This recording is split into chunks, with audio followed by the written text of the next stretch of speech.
Extraordinary story out of the US today about a chemical called Chlormequat. Now, you can't use this here in Australia. To use it is against the food regulations. But over in the US, it's used widely on grains, products in particular, such as oats, which then come through in cereal and porridge, etc.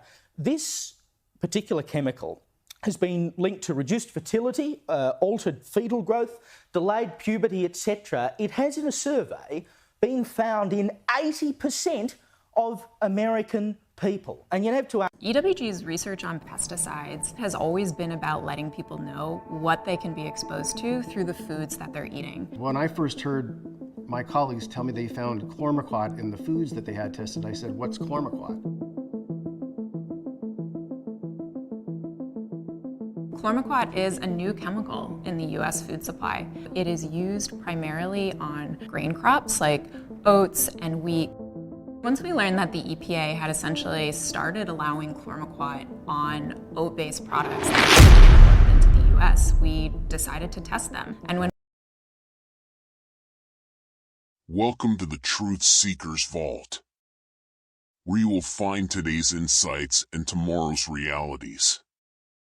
Today, I want to talk to you about Chlormequat, a herbicide similar to glyphosate that is known to disrupt genders, not only in mammals, but in every other animal species.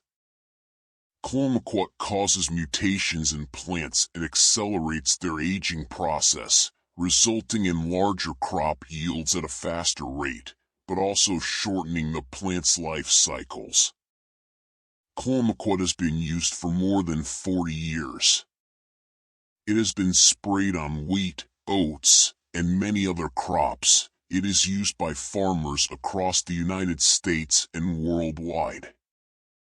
Environmental working groups, federal agencies, and top research universities have conclusively found that over 80% of Americans have Chlormequat in their bloodstreams.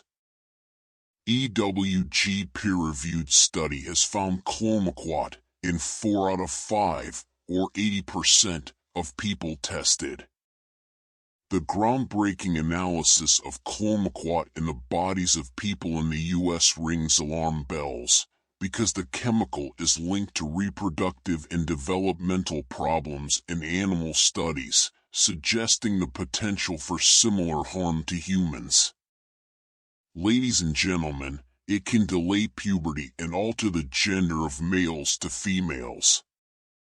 Why do we observe these effects repeatedly?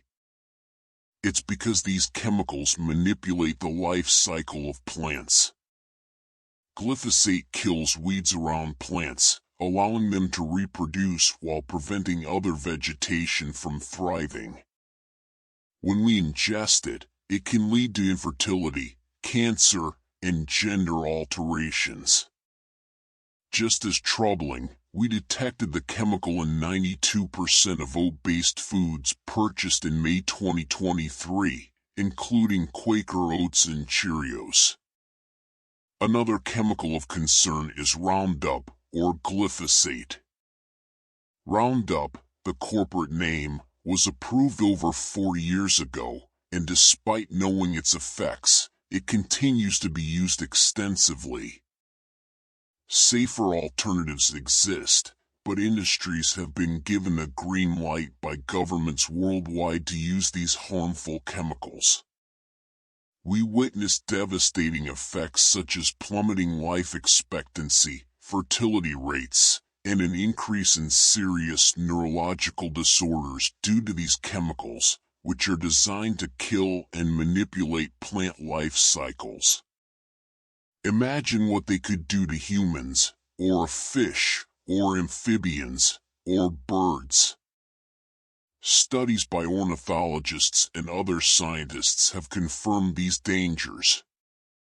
Big industry and big government has chosen to use these chemicals in America, despite their ban in Europe. The United States is exporting them to Latin America, Asia, and Africa. It is not only cold-hearted, but also reckless. In April 2023, In response to a 2019 application submitted by Chlormequat manufacturer Chlormequat, the Biden EPA proposed allowing the first-ever use of Chlormequat on barley, oat, triticale, and wheat grown in the U.S. Bill Gates and other entities have funded misinformation campaigns against organic farming, claiming it's inferior because it produces more CO2.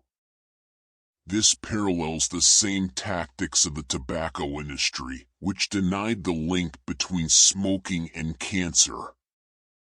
This trend, dominated by big pharma and big agriculture, has led to the suppression of organic and independent farming worldwide, further exacerbating the decline in natural food supplies.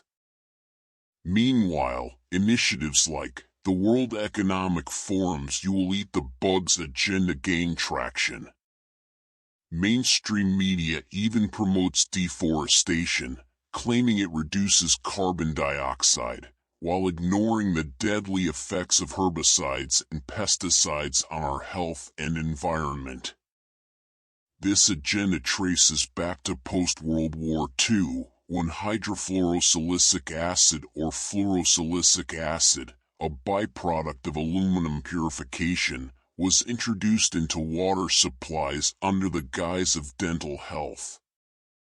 Studies show its adverse effects on fertility and IQ, yet dissenting voices are silenced.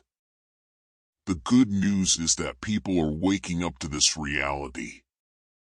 Regardless of political affiliation, we must demand the ban of these harmful chemicals and support cleaner, sustainable alternatives. In conclusion, carbon dioxide, which is essential for plant life, is demonized while harmful chemicals are deemed acceptable.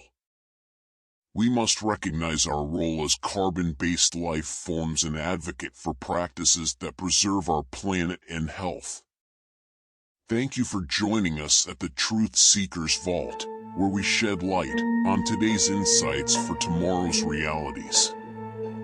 Remember to like, share, and subscribe for more updates.